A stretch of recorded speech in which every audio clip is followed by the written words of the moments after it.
Hello student, welcome to my class. मैं अजीत सिंह। तो कैसे हैं आप सब? आई होप सब अच्छे होंगे। तो जैसे कि आपको पता है कि लास्ट लेक्चर में हमने chapter 6 physical and chemical change finish किया था। तो अब बारी आती है इसकी एक्सरसाइज की। तो चलिए इसको भी जल्दी से फटाफट फिनिश करते हैं। चलिए क्वेश्चन नंबर 1 देखते हैं।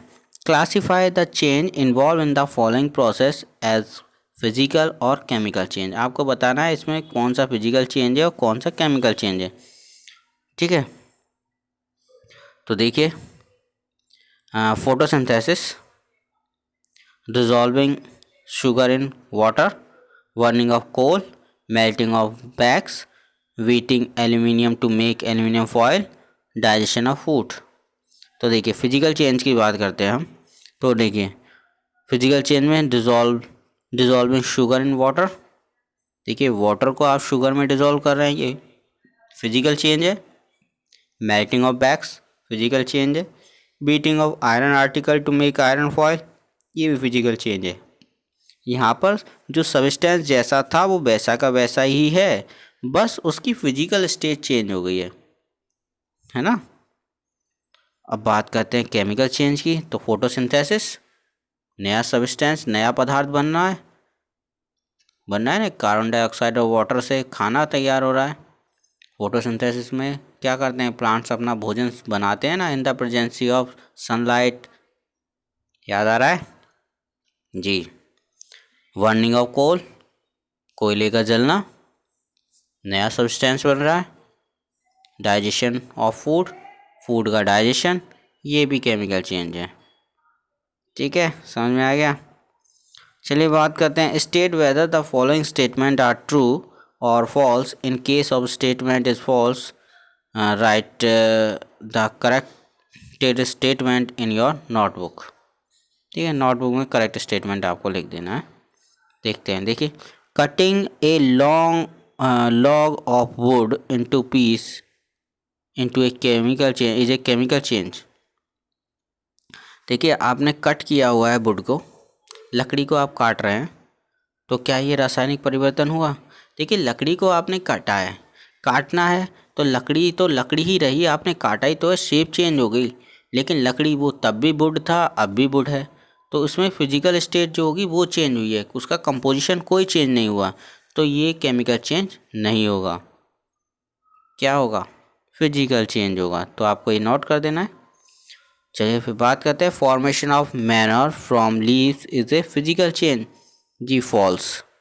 देखिए आप पत्तियों से मैनर तैयार कर रहे हैं, तो वो एक रासायनिक परिवर्तन होगा। Iron pipes coated with zinc do not get rusted easily. जी बिल्कुल सही बात है। अगर आपने जिंक से उसको इलेक्ट्रोप्लेटेड किया हुआ, देखिए बात आ गई ना, जिंक से प्लेटेड किया हुआ है तो उसको इलेक्ट्रोप्लेटिंग बोलते हैं। तो यहाँ पे गैल्वेनाइजेशन हो गया ना, इलेक्ट्रोप्लेट नहीं गैल्वेनाइजेशन। तो गैल्वेनाइजेशन की वजह से यहाँ पे रस्टिंग नहीं होगी। Iron and rust are the same substance. देखिए आयरन और रस्ट सेम सब्सटेंस होते हैं? मैंने कहा बिल्कुल नहीं होते। Rusting of iron chemical change है, इसका मतलब रस्ट जो है क्या है, न्यू सब्सटेंस है, नया पदार्थ बनता है रस्टिंग में। फिर आता है condensation of steam is not a chemical change. जी बिल्कुल सही बात है, केमिकल चेंज नहीं है। आपने स्टीम को, वाष्प को कंडेंस किया है, ये एक केमिकल चेंज नहीं है, ये फिजिकल चेंज है। चलिए थर्ड को देखते हैं। थर्ड में फर्स्ट क्वेश्चन क्या कहता है? ये फर्स्ट कह रहा है, देखिए, when carbon dioxide pass through a lime water it turns milky due to the formation of calcium carbonate. The chemical name of baking soda, sodium bicarbonate या सोडियम हाइड्रोजन कार्बोनेट। इसको सोडियम हाइड्रोजन कार्बोनेट या सोडियम बाइकार्बोनेट कहते हैं। Two method by which rusting iron can be prevented. दो method आपको बताएं, तो मैंने बताया था आप पेंट कर रहे हैं या ग्रीसिंग कर लीजिए, और दूसरा क्या था, galvanization. Change in which only physical properties of this substance change are called physical change, and the change in which new substances are formed, chemical change. ठीक है। जहाँ फिजिकल प्रॉपर्टी चेंज हो रही है उसको हम बोलते हैं फिजिकल चेंज, और जहाँ पर नया सब्सटेंस बन रहा है या केमिकल प्रॉपर्टी चेंज हो रही है तो उसको बोलते हैं हम केमिकल चेंज। आई होप आपके समझ में आ रहा होगा। ठीक है, यदि आपका कोई डाउट रह जाता है ना तो आप कमेंट बॉक्स में कमेंट कर दीजिएगा, मैं उसको जल्द से जल्द सॉल्व कर दूंगा।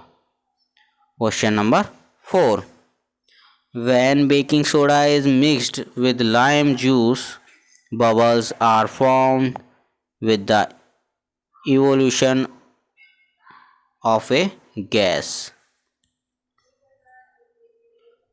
What type of change is it? Explain. देखिए, आपने बेकिंग सोडा को मिक्स किया है लेमन जूस में तो बबल्स निकल रहे हैं, तो देखिए नया सब्सटेंस बन रहा है तो ये केमिकल चेंज होगा। Baking soda, lemon juice, salt बनेगा और कार्बन डाइऑक्साइड प्लस वाटर, तो वो जो बबल आउट हो रहे हैं ना वो कार्बन डाइऑक्साइड से हो रहे हैं, क्योंकि जब एसिड रिएक्ट करता है किसी भी कार्बोनेट से तो साल्ट बनता है और साथ में कार्बन डाइऑक्साइड रिलीज होती है। Question number 5, when a candle burn, both physical and chemical change take place. Chemical और फिजिकल चेंज दोनों होते हैं जब आप कैंडल को जलाते हैं। Identify these changes, give another example of a familiar process in which both the chemical and physical change take place. तो आपको कोई दूसरा एग्जांपल देना है जिससे आप अच्छे से फैमिलियर हो, जिसमें केमिकल और फिजिकल चेंज दोनों एक साथ हो रहे हों। ठीक है, देखिए फिजिकल चेंज की बात करें, on heating candle wax get melted is a physical change since it again turns into solid wax on cooling. देखिए जब आपने कैंडल को जलाया है तो मोम जो होगा, मोमबत्ती का जो मोम होता है, जो वैक्स होता है, वो पिघलेगा और उसको आप ठंडा करेंगे तो फिर से आप सॉलिड वैक्स प्राप्त कर सकते हैं। बात आती है केमिकल चेंज क्या हुआ। देखिए the wax near to flame burns and give new substance like carbon dioxide, carbon soot, water vapours, heat and light. देखिए एक्चुअल में क्या होगा, जब आपने मोमबत्ती को जलाया है तो मोमबत्ती के जो आसपास फ्लेम जो बर्न होती है ना, तो बर्न करने पर नया सब्सटेंस जैसे कार्बन डाइऑक्साइड निकलेगा। जो बर्न होगी, फ्लेम जलेगी तो कार्बन डाइऑक्साइड निकलेगा, कार्बन शूट और वाटर वेपर्स निकलती हैं। हीट होगी, हीट इवॉल्व होगी, लाइट होगी, प्रकाश आएगा, हीट इवॉल्व होगी, कार्बन शूट होगी, चिंगारी सी निकलती है कार्बन की। अब आपको बताना है ऐसा ही कोई चेंज, तो cooking of food is another example where both physical and chemical change occurs. देखिए खाने को बनाना, ये भी तो एक उदाहरण है जिसमें केमिकल और फिजिकल चेंज दोनों हो रहे हैं। काटा था आपने इसको, शेप चेंज की, उसके बाद नया सब्सटेंस भी तैयार हो गया, तो वही दोनों हो गए ना, फिजिकल और केमिकल चेंज। समझ में आ रहा है ना। क्वेश्चन नंबर 6 को देखते हैं। How would you show that setting of curd is a chemical change. आप कैसे कह सकते हैं कि सेटिंग ऑफ कर्ड एक केमिकल चेंज है। कैसे शो करेंगे, आप कैसे दिखाएंगे कि दूध से दही का बनना एक केमिकल चेंज है। देखिए setting of curd is a chemical change since new substance form. जैसे कि आपको पता है भाई, नया सब्सटेंस बनेगा तो वो सीधे सीधे केमिकल चेंज होगा, लैक्टिक एसिड फॉर्म हो रहा है ना। तो which differs in taste from original substance milk. तो जिसका जो टेस्ट होगा वो ओरिजिनल सब्सटेंस जो मिल्क है उससे बिल्कुल अलग होगा। Also the change in reversible, और ये जो चेंज है इरिवर्सिबल है, यानी कि आप दही से दूध दोबारा नहीं बना सकते ना। एक बार दूध से दही बन गई तो दही से दूध आप नहीं बना सकते, तो इरिवर्सिबल चेंज है। तो इस तरीके से हम दिखा सकते हैं कि जो सेटिंग ऑफ कर्ड है ये एक केमिकल चेंज है, क्योंकि एक तो टेस्ट बदल गया ना उसका। पहले दूध का टेस्ट कुछ और था, दही का टेस्ट कुछ और हो गया है। दूध के अंदर कुछ और था और दही में आने के बाद में वो लैक्टिक एसिड में कन्वर्ट हो गया है। पहले दूध में लैक्टोज शुगर थी, अब लैक्टिक एसिड बन गया है। ठीक, चलिए फिर बात करते हैं क्वेश्चन नंबर 7 की। Explain why burning of would and cutting it into small pieces are considered as two different type of changes। देखिए, बर्निंग ऑफ वुड और कटिंग इनटू पीसेस दो अलग अलग प्रकार के चेंज हैं, आपको एक्सप्लेन करना है। देखिए, burning of would is a chemical change. जब आप लकड़ी को जला रहे हैं तो ये केमिकल चेंज है कि wood on burning converted into substance like ash. जब आप लकड़ी को जला देंगे तो उससे क्या बनेगा, राख हो जाएगी, ऐश तैयार हो जाएगी कार्बन की, कार्बन डाइऑक्साइड गैस निकलेगी, वाटर वेपर्स निकलेगा, हीट होगी और लाइट भी निकलेगी। तो ये पूरा का पूरा परिवर्तन कैसा है, ये इरिवर्सिबल है। आप राख से दोबारा लकड़ी नहीं बना सकते, इरिवर्सिबल है। विल कटिंग ऑफ वुड, लेकिन अगर आपने लकड़ी को छोटे छोटे पीसेस में काटा है तो आपने केवल फिजिकल चेंज ही तो होगा वो, क्योंकि फिजिकल स्टेट ही तो चेंज हुई है। आप उसको, उसमें कोई नया सब्सटेंस तो बना ही नहीं है, कंपोजिशन तो सेम ही है। वुड पहले भी था, वुड अब भी है, ठीक है। तो ये फिजिकल चेंज में आएगा। चलिए डिस्क्राइब करते हैं। Describe how crystal of copper sulphate are prepared. आप कॉपर सल्फेट के क्रिस्टल को कैसे प्रिपेयर कर सकते हैं। तो जैसे कि हमने लास्ट एक्टिविटी में ये देखा था कि आपको क्या करना होगा, take a water in a beaker and add few drop of dilute sulphuric acid. एक बीकर के अंदर पानी लीजिए और उसके अंदर कुछ ड्रॉप्स डाइल्यूट सल्फ्यूरिक एसिड की डाल दीजिए। टेक द वाटर, नहीं, heat the water, heat the water. अब वाटर को आपको हीट करना है, गर्म करना है। When it start boiling add copper sulphate powder slowly with continuously stir. अब जैसे ही वो बॉईल करने लग जाए तो उसमें कंटिन्यूसली आपको कॉपर सल्फेट का पाउडर डालते रहना और उसे हिलाते रहना लगातार। Continuing adding copper sulphate solution या copper sulphate powder sorry till saturation level. और आपको कॉपर सल्फेट पाउडर तब तक मिलाते रहना है जब तक कि वो सैचुरेट ना हो जाए, यानी कि वो डिज़ोल्व होना बंद ना हो जाए। जब वो डिज़ोल्व होना बंद हो जाए तो समझ लीजिए वो सैचुरेटेड हो गया है सॉल्यूशन। अब आपको उसे ठंडा करने के लिए रख देना है, फिल्टर करना है सॉल्यूशन को एंड लेफ्ट फॉर कूलिंग, और उसको ठंडा होने के लिए आप रख दीजिए। Leave undistributed the solution when it is cooling, और इसको डिस्टर्ब ना करें, ठीक है, अनडिस्टर्ब कर रहने दें, उसको जैसा है वैसा ही रखे रहने दें। We can observe the crystal of copper sulphate after few hour. तो कुछ समय बाद में हमें कॉपर सल्फेट के क्रिस्टल उसमें दिखाई देने लगते हैं। कुछ घंटों बाद में वहाँ पे कॉपर सल्फेट के क्रिस्टल आपको दिख जाएंगे, ठीक है। चलिए क्वेश्चन नंबर 9 देखते हैं। Explain how painting of an iron gate prevent it from rusting. किस तरीके से आप आयरन गेट पे पेंटिंग करके उसको रस्टिंग से बचा सकते हैं। हाउ, कैसे। देखिए, for rusting the presence of both oxygen and water is required. Oxygen और वाटर दोनों चाहिए रस्टिंग के लिए। The coat of paint prevent direct contact of iron with air and oxygen, thus prevent it from rusting. तो जब हम उस पर पेंट कर देंगे तो पेंट की वजह से एयर और जो वाटर है उसका डायरेक्ट कांटेक्ट नहीं हो पाएगा आयरन से, तो इस तरह से हम बचा सकते हैं आयरन के आर्टिकल को रस्टिंग से, ठीक है। चलिए क्वेश्चन नंबर 10 देखते हैं। Explain why rusting of iron object is faster in coastal area than in desert. देखिए, रस्टिंग जो होता है बहुत तेज़ी के साथ में होता है कोस्टल एरिया में डिज़ार्ट की अपेक्षा। तो इसको एक्सप्लेन करना क्यों होता है। क्योंकि भाई डिज़ार्ट वाले सबसे पहले हम लेते हैं कोस्टल एरिया। तो जो कोस्टल एरियाज़ होते हैं ना, कोस्टल एरिया में जो एयर होती है वो ज़्यादा ह्यूमिड होती है। ह्यूमिड का मतलब नमी ज़्यादा होती है, और एयर में नमी ज़्यादा होगी तो वहाँ पे जो रस्टिंग है वो ज़्यादा होगी।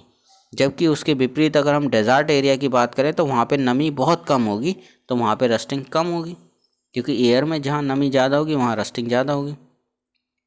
देखिए, फॉर रस्टिंग के बारे में मैंने बताया एयर और वाटर आपको ज़रूरत है, और कोस्टल एरिया में मॉइस्चर कंटेंट जो होगा वो हाई होगा compare to desert region, so rusting becomes faster in coastal area. इसीलिए कोस्टल एरिया के अंदर रस्टिंग तेज़ होती है। बात करें क्वेश्चन 11 की। The gas we use in kitchen is called liquefied petroleum gas. In the cylinder, it exists as a liquid. When it comes out from the cylinder, it becomes a gas. Change A. Then it once change B. The following statement pattern to these change, choose the correct one. देखिए जी, process A is a chemical change, second में process B is a chemical change, both process A and B are chemical change, none of the process is chemical change. देखिए यहाँ पे process B जो होगा वो chemical change होगा, समझ में आया। देखिए घरों में जो आप किचन में सिलेंडर इस्तेमाल कर रहे हैं, उस सिलेंडर के अंदर जो गैस भरी रहती है, एलपीजी बोलते हैं उसको, लिक्विफाइड पेट्रोलियम गैस, ये यहाँ लिक्विड की फॉर्म में भरी हुई होती है और जब बाहर निकलती है तो ये गैस की फॉर्म में बाहर निकलती है। तो जो बाहर निकलती है वो लिक्विड का ही तो दूसरा रूप है, यानी कि लिक्विड गैस में कन्वर्ट हो रहा है, तो फिजिकल स्टेट चेंज हो रही है। लेकिन जब आप इस गैस को बर्न कर रहे हैं, जब आपने इस गैस से चूल्हा जलाया है, गैस को बर्न कर रहे हैं, तो अब क्या होगी, अब गैस बर्न होने के बाद में ये इसका केमिकल कंपोजिशन चेंज हो गया है।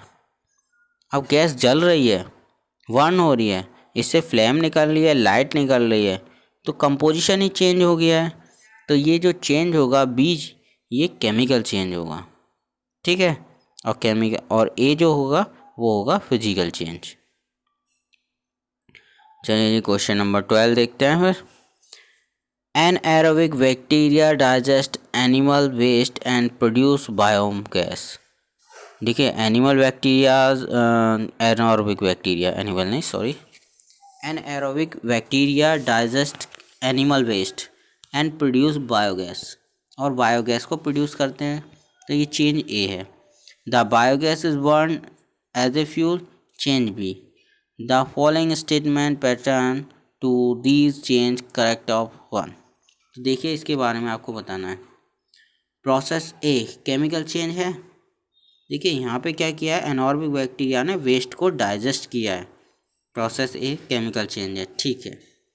फिर आपने गैस जो बनी, जो फ्यूल तैयार हुआ, वो केमिकल चेंज बी, उसको जलाया गया जी, वो भी केमिकल चेंज है।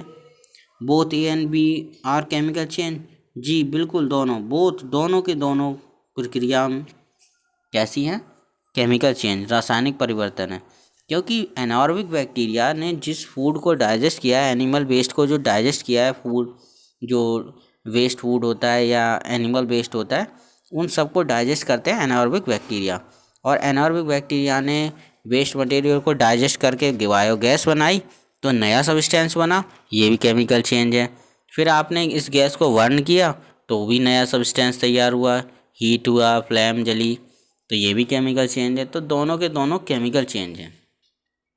आई होप आपके समझ में आया होगा, ठीक है, आ गया समझ में।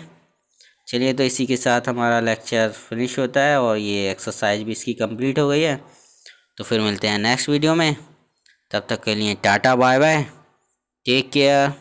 वीडियो अगर अच्छी लगे तो लाइक ज़रूर करना, और अगर आप चैनल पर नए हैं तो सब्सक्राइब करना बिल्कुल मत भूलना। Tata bye bye, take care बच्चों।